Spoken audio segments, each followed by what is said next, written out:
Kita ke informasi lainnya, pemirsa. Nama band Sukatani menjadi perbincangan hangat di dunia maya akhir-akhir ini. Lagu mereka berjudul Bayar, Bayar, Bayar yang berisi kritik sosial terhadap institusi Polri mendapat banyak apresiasi publik. Namun belakangan, sang vokalis justru diminta membuat video permohonan maaf kepada Polri.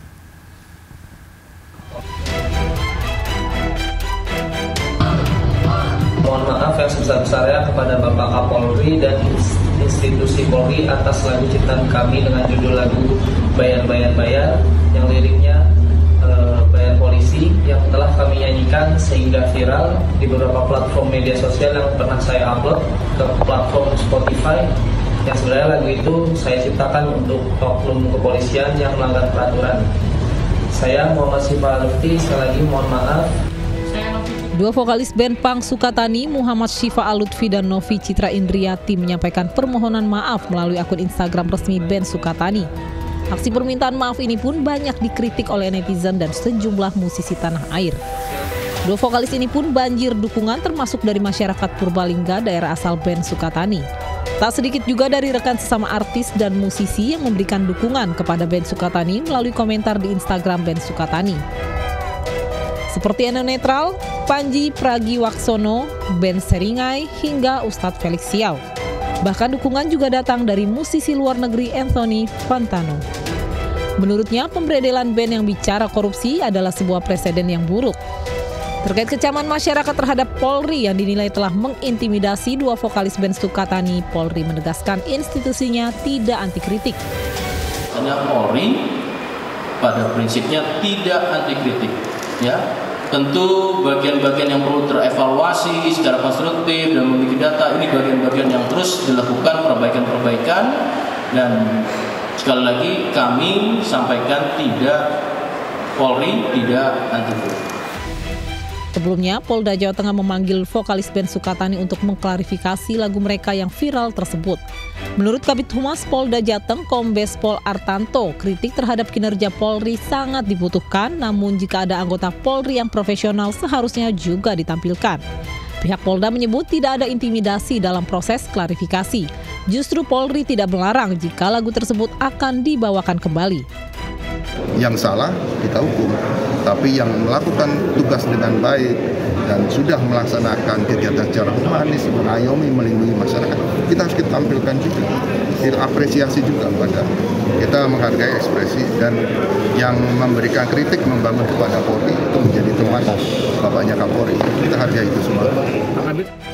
Lagu band Sukatani viral di sejumlah platform media sosial. Lagu berjudul Bayar, Bayar, Bayar ini berisi kritik sosial tentang perilaku oknum kepolisian yang dianggap melakukan penyalahgunaan kewenangan dan ketidakadilan. Tim Liputan melaporkan. Pemirsa, kontroversi lagu Bayar, Bayar, Bayar milik band Sukatani berimbas diberhentikannya Novi Citra Indriati, vokalis band Sukatani dari posisinya sebagai guru. Kepala sekolah menilai Novi melanggar kode etik di sekolah tempatnya mengajar. Sementara Forum Serikat Guru Indonesia atau FSGI mengecam pemberhentian tersebut.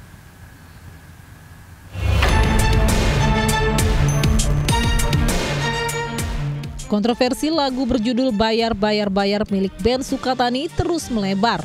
Kali ini salah satu vokalis band Sukatani yakni Novi Citra Indriati diberhentikan dari posisinya sebagai guru di sebuah sekolah dasar Islam terpadu Mutiara Hati karena dinilai melanggar kode etik dan syariat Islam. Di situ di poin 1 memang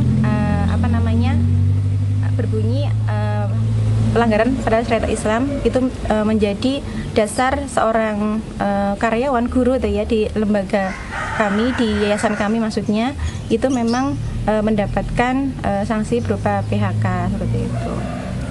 Dan apa bentuknya pelanggaran kode etik itu memang terbukanya aurat seorang guru seperti itu. Beliau mengakui dan memang sudah ini ya, ketika kami tanya ya kapan bergabungnya di grup band tersebut, kemudian ketika suatu saat nanti ketahuan apa tidak itu seperti apa, itu ya memang dari beliau sudah prediksikan, sehingga ketika yayasan menjatuhkan sanksi ya pelanggaran yang itu tergolong berat, memang beliau secara pribadi itu menerima. Sementara menanggapi pemberhentian Novi dari posisinya sebagai guru karena kontroversi lagu Bayar, Forum Solidaritas Guru Indonesia atau FSGI menilai pemecatan Novi tidak sah. FSGI meminta Dinas Pendidikan segera memanggil kepala sekolah yang telah memberhentikan Novi. Bicara kode etik melanggar syariat Islam, ini nggak ada sebenarnya di dalam kode etik guru. Yang saya tahu kode etik guru itu yang memiliki hanya dua ya, FSGI dan PGRI.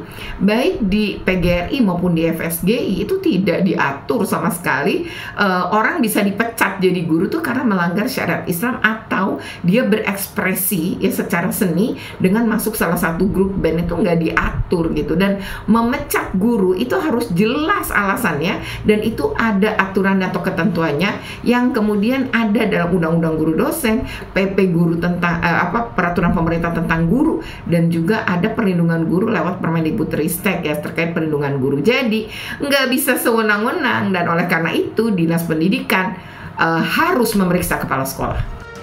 Sebelumnya diberitakan lagu Bayar milik band Sukatani viral dan mendapat sambutan hangat dari netizen di media sosial. Lagu ini berisi kritik sosial terhadap kinerja kepolisian dan aksi oknum yang kerap menyalahgunakan kewenangan. Tim Liputan melaporkan.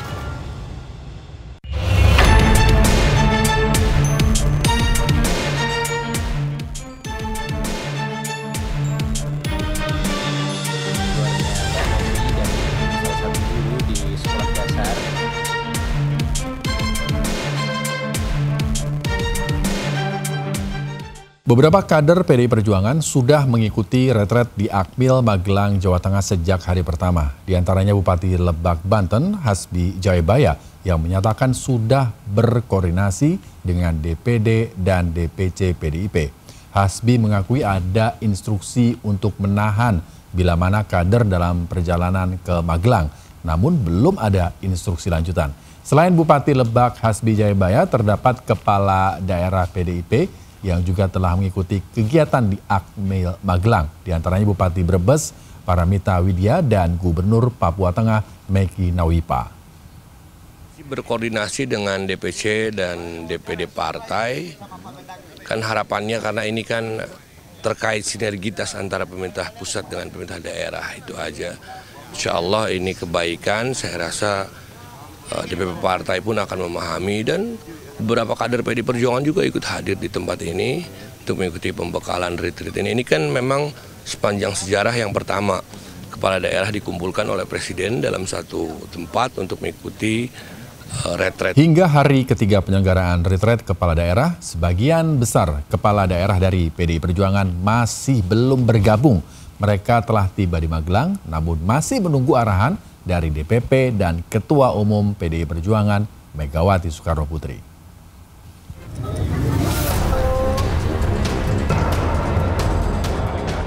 Surat edaran dari Ketua Umum PDI Perjuangan Megawati Soekarno Putri berbuntut panjang. Sejumlah kepala daerah terpilih kader PDIP urung mengikuti retret kepala daerah di Akmil Magelang, Jawa Tengah. Padahal mereka telah tiba di Magelang, termasuk diantaranya Gubernur Jakarta Pramono Anung.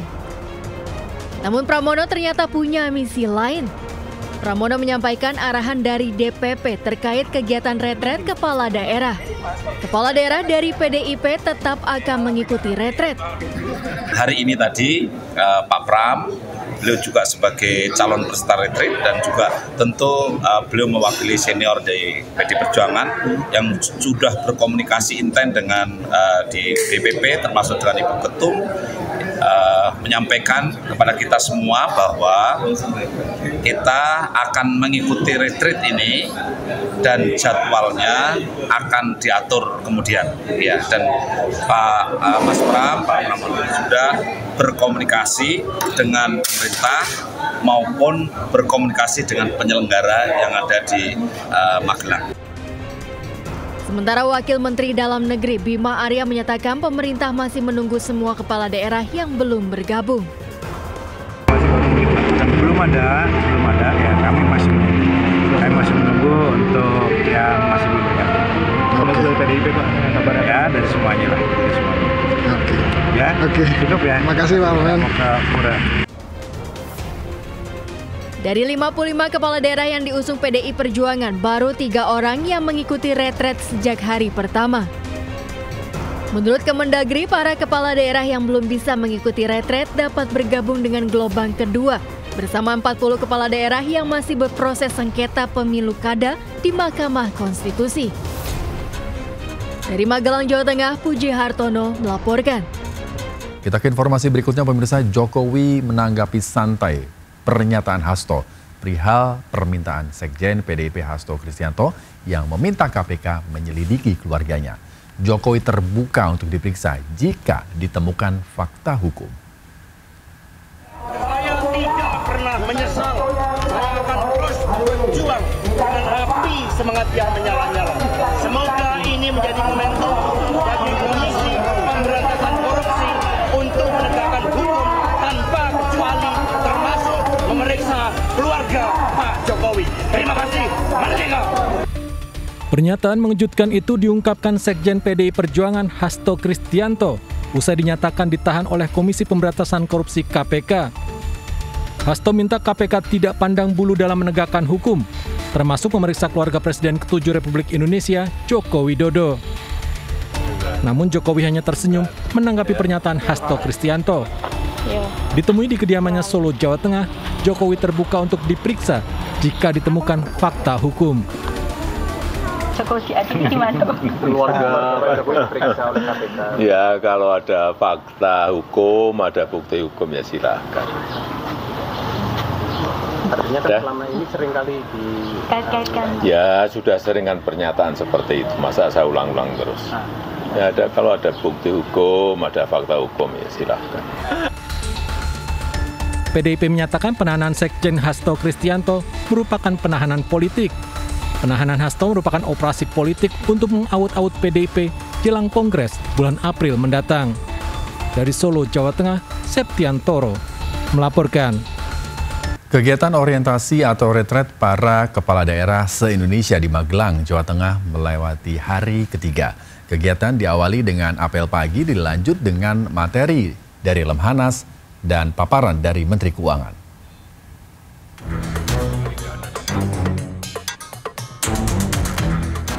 Mengenakan kemeja putih lengan panjang serta celana panjang hitam, para kepala daerah dengan tertib melaksanakan apel pagi dalam retret di Magelang, Jawa Tengah. Suasana sejuk apel pagi dipimpin langsung oleh Wakil Menteri Dalam Negeri Bima Arya. Di hari ketiga retret usai apel pagi, kegiatan dilanjutkan dengan paparan dari Lemhanas dan paparan dari Menteri Keuangan RI Sri Mulyani hingga malam. Tidak hanya itu, usai mendapat paparan, para kepala daerah juga melaksanakan pretest dan building running komitmen.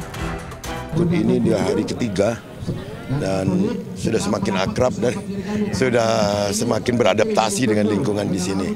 Sesuai dengan instruksinya Pak Menteri Dalam Negeri, bahwa kita setiap saat dengan memanfaatkan kondisi seperti ini, kita selalu berkoordinasi antara bupati dan wali kota serta gubernur, dan kita memanfaatkan waktu-waktu apa masalah-masalah yang terjadi di daerah kita selesaikan, dan di sini kita diskusikan. Pembekalan kepala daerah menjadi poin penting untuk membangun emosional serta kerjasama dan meningkatkan keselarasan para kepala daerah. Dari Magelang, Jawa Tengah, Kevin Pakan, Dede Rudi, Irfan Hardiansyah melaporkan. Pemirsa, Ketua Umum Partai Demokrat Agus Harimurti Yudhoyono kembali diminta memimpin Partai Demokrat untuk periode 2025-2030. AHY pun mengaku siap dan optimis bisa kembali menjalankan tugasnya sebagai Ketua Umum Partai Demokrat. Ketua DPD dan DPC tadi menyampaikan harapannya agar saya bisa atau berkenan maju kembali sebagai Ketua Umum periode 2025-2030. Dan tentunya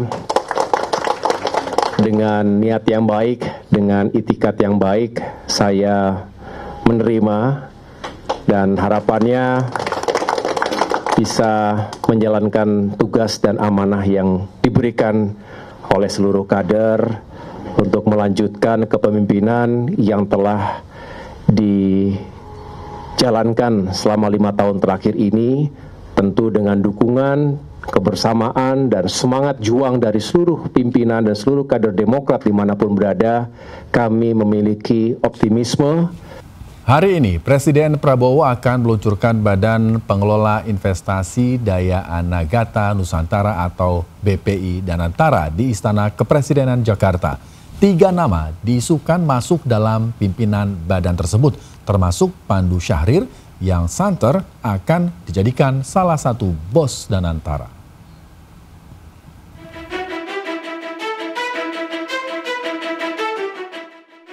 Hari ini Presiden Prabowo Subianto akan meluncurkan Badan Pengelola Investasi Daya Anagata Nusantara atau BPI Danantara di Istana Kepresidenan Jakarta.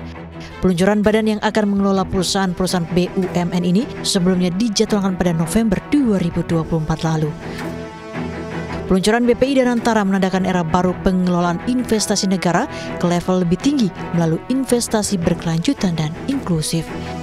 Sejumlah nama pun diisukan masuk dalam jajaran badan pelaksana ini. Nama-nama yang mencuat diantaranya Menteri Investasi dan Hilirisasi, Kepala Badan Koordinasi Penanaman Modal atau BKPM Rosan Ruslani, Wakil Menteri Badan Usaha Milik Negara BUMN Doni Oskaria, dan Pandu Syahrir yang digadang-gadang akan ditunjuk sebagai Kepala Danantara. Sejumlah nama yang ditunjuk sebagai Dewan Pengawas Danantara diantaranya Erick Thohir dan Mulyaman Hadad, dan Dewan Penasihat yakni Susilo Bambang Yudhoyono dan Jokowi. Berdasarkan Undang-Undang BUMN, syarat yang harus dipenuhi untuk masuk dalam Badan Pelaksana Danantara diantaranya warga negara Indonesia, mampu melakukan perbuatan hukum, sehat jasmani dan rohani, maksimal berusia 70 tahun, bukan pengurus atau anggota partai politik, tidak pernah dipidana, tidak pernah dinyatakan pilot, tidak dinyatakan sebagai orang perseorangan yang tercela di bidang investasi, dan memiliki pengalaman atau keahlian di bidang investasi, ekonomi, keuangan, perbankan, hukum, dan manajemen perusahaan. Sementara, Presiden Prabowo menegaskan BPI Danantara merupakan kekuatan energi masa depan yang perlu diawasi. Danantara adalah kekuatan energi masa depan, dan ini harus kita jaga bersama. Karena itu saya minta semua presiden sebelum saya berkenan ikut menjadi pengawas di dana ini. Nantinya ada 7 BUMN yang akan dikelola Danantara di tahap awal operasional.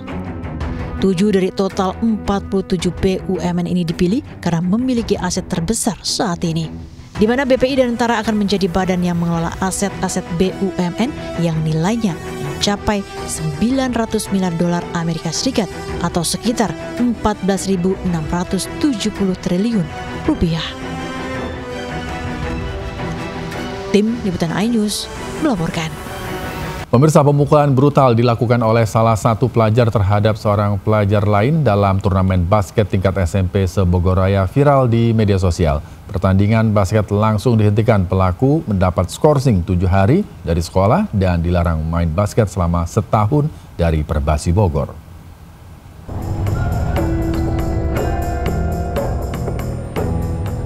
Pertandingan bola basket antar SMP Sebogor antara siswa sekolah swasta dan SMP Negeri Kota Bogor terjadi insiden pemukulan dilakukan pemain C memukul bagian kepala lawan mainnya S yang kesakitan di Pajajaran Kota Bogor, Jawa Barat. Kejadian memalukan saat pertandingan basket jauh dari kata sportif dan langsung dihentikan karena berpotensi memicu tawuran. Persatuan Basket Seluruh Indonesia Cabang Kota Bogor melarang pemain yang berperilaku buruk mengikuti turnamen di Kota Bogor.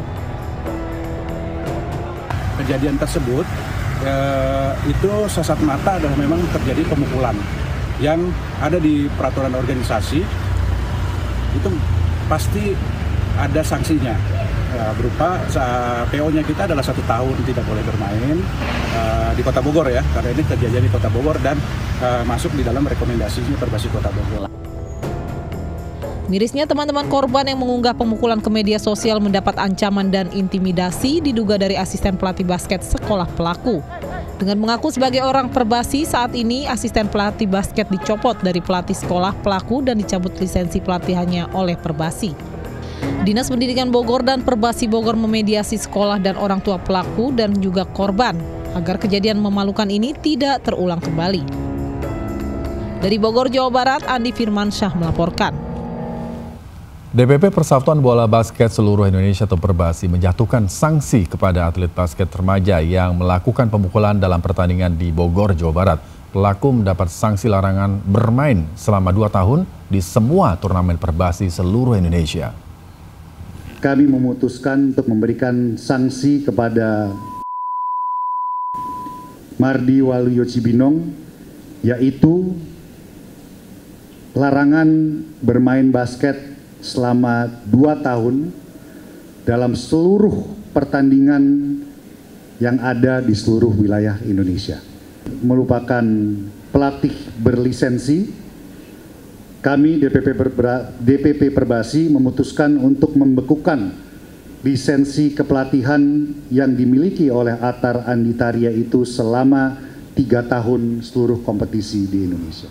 Sementara itu pemirsa, kompetisi pertandingan sepak bola antar kampung atau Tarkam Cisauk Tangerang berakhir ricuh. Supporter mengamuk masuk ke tengah lapangan hingga terjadi baku hantam. Kericuan terjadi di babak kedua pertandingan sepak bola antar kampung atau Tarkam di lapangan desa Dangdang Cisauk, Kabupaten Tangerang. Keributan dimulai saat Pondok Aren FC melesakkan gol ke gawang Suradita FC 1-0. Namun menjelang pertandingan usai, supporter mendadak turun ke lapangan menyerang pemain dan supporter lawan. Diduga keributan dipicu protes seorang pemain kepada wasit akibat hukuman tendangan penalti. Petugas keamanan dari TNI dan Polri sempat kewalahan melerai keributan. Keributan antara kedua supporter akhirnya dapat dibubarkan. Pemirsa, tradisi ziarah makam menjadi hal yang sering dijumpai jelang bulan Ramadan. TPU Karet Bifak mulai ramai didatangi para peziarah pada akhir pekan kemarin. Ziarah kubur atau mengunjungi makam keluarga yang telah berpulang menjadi tradisi bagi umat Islam menjelang Ramadan 2025. Pantauan kami di TPU Karet Bifak memang sudah ramai sekali sejak pagi, sejumlah peziarah yang berdatangan. Bahkan kalau misalnya dipantau, setiap blok di TPU Karet Bifak ini tidak pernah sepi dari peziarah. Nah, aktivitas yang dilakukan oleh peziarah ini mulai dari membersihkan makam, kemudian menuangkan bunga dan juga air, dan ditutup dengan doa bersama. Ini bisa menjadi, kita artikan sebagai ajang silaturahmi begitu ya, dan juga ajang bermaaf-maafan sebelum nantinya Ramadan 2025. Bahkan ini juga kunjungan dari peziarah ini sangat menguntungkan ya bagi penjual bunga ataupun penjual air mawar di sekitaran TPU Karet Bifak, karena kalau kami pantau di depan TPU Karet Bifak ini banyak sekali pedagang bunga yang kemudian berjualan begitu ya di sepanjang trotoar. Sementara itu juga pemirsa, kalau untuk nantinya kunjungan yang paling banyak ini biasanya ada di H-1 menjelang bulan Ramadan. Dari Jakarta, Dilamia Aulia, Raga Firdaus Anyus melaporkan. Pemirsa, pihak sekolah meliburkan kegiatan belajar sehari pasca insiden tewasnya seorang pelajar SMK saat pentas seni di Padalarang pada Jumat siang. Penggunaan senjata tajam saat pentas seni tidak diketahui oleh pihak sekolah meski sudah adanya larangan.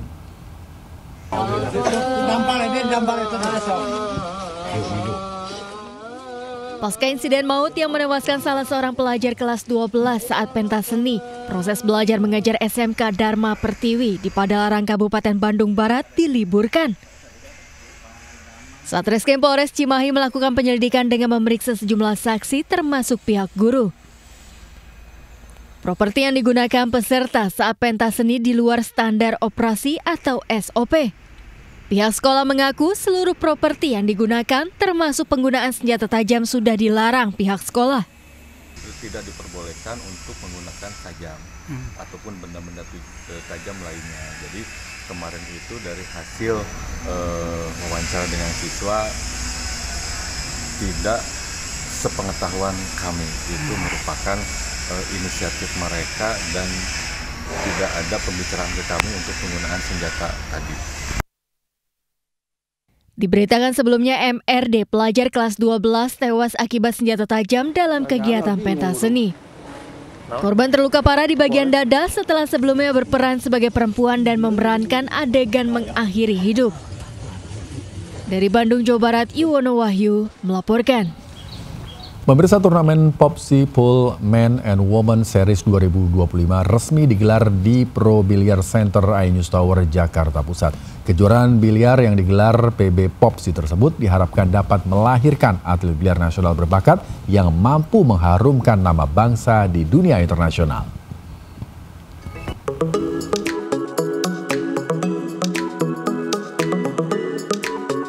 Breakshoot dari Ketua Umum PB POPSI Haritanu Sudibyo menjadi penanda dibukanya turnamen POPSI Pool Men and Women Series 2025 di Pro Billiard Center Gedung iNews Tower, Kebonsirih, Jakarta Pusat.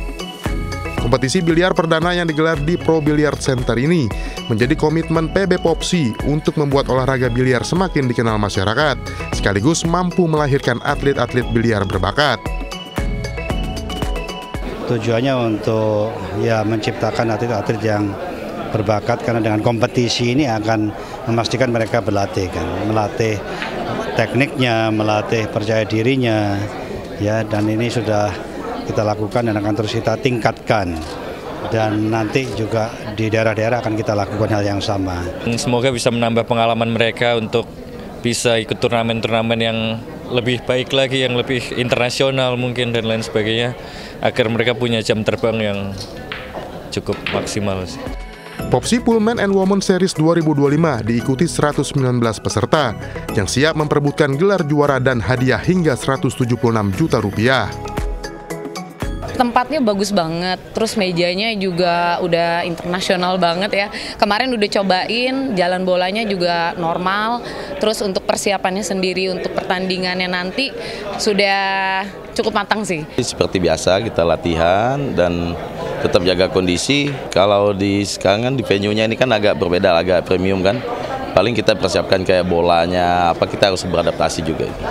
Turnamen POPSI Pool Men and Women Series 2025 akan berlangsung mulai 18 hingga 22 Februari 2025. Dari Jakarta, Esra Ambarita Fakih Satrio, iNews melaporkan.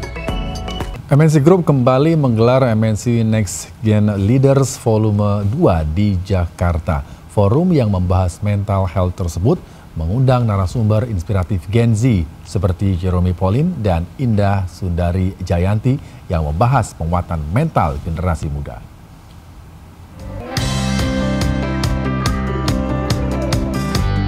Acara bertajuk Mindful Productivity, Balancing Mental Well-Being and High Performance ini dibuka oleh co-CEO MNC Group, Angela Tanusudibyo, yang dihadiri ratusan kaum muda MNC Group di MNC Studios Kebonjeruk, Jakarta Barat.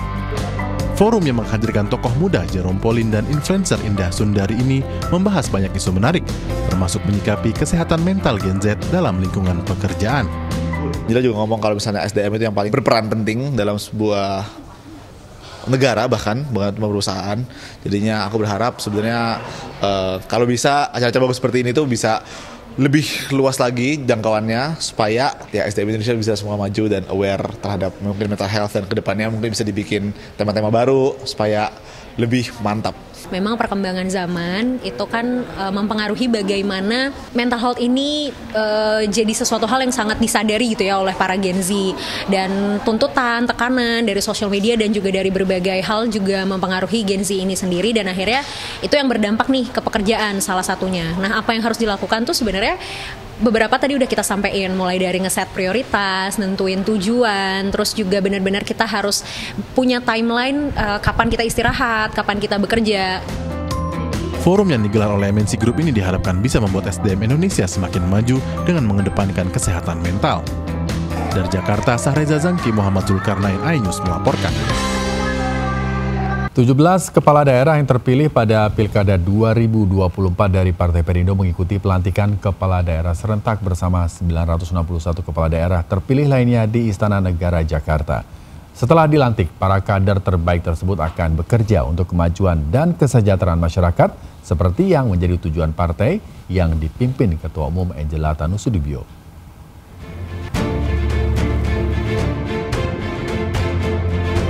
Partai yang dipimpin Ketua Umum Angela Tanusudibyo ini berhasil mengantarkan 6 kadernya menjadi bupati dan 11 kader menjadi wakil bupati terpilih.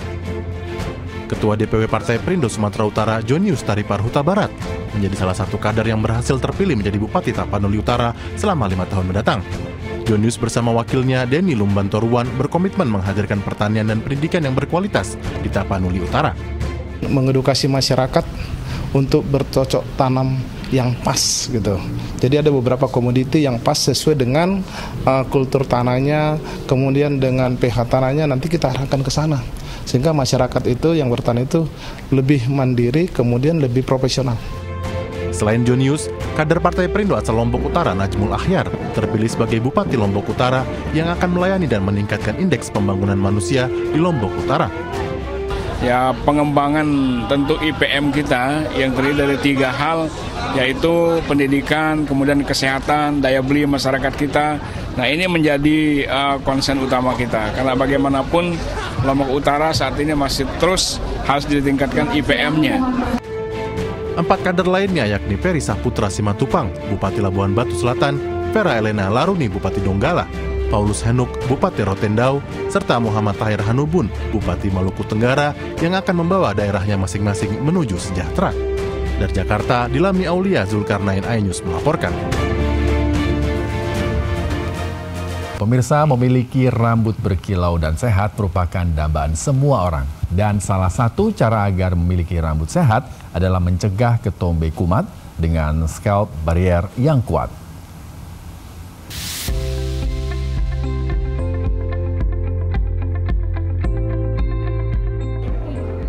Data menunjukkan 50% populasi dunia mengalami ketombe, termasuk di Indonesia yang angkanya mencapai 44,3%.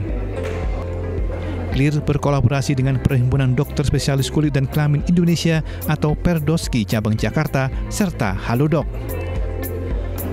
Kolaborasi menginisiasi Clear X Scalp Derma Expert menggabungkan keahlian masing-masing pihak dalam membantu masyarakat mendapatkan edukasi yang komprehensif mengenai pentingnya menjaga kekuatan scalp barrier serta perawatan yang tepat untuk mengatasi ketombe.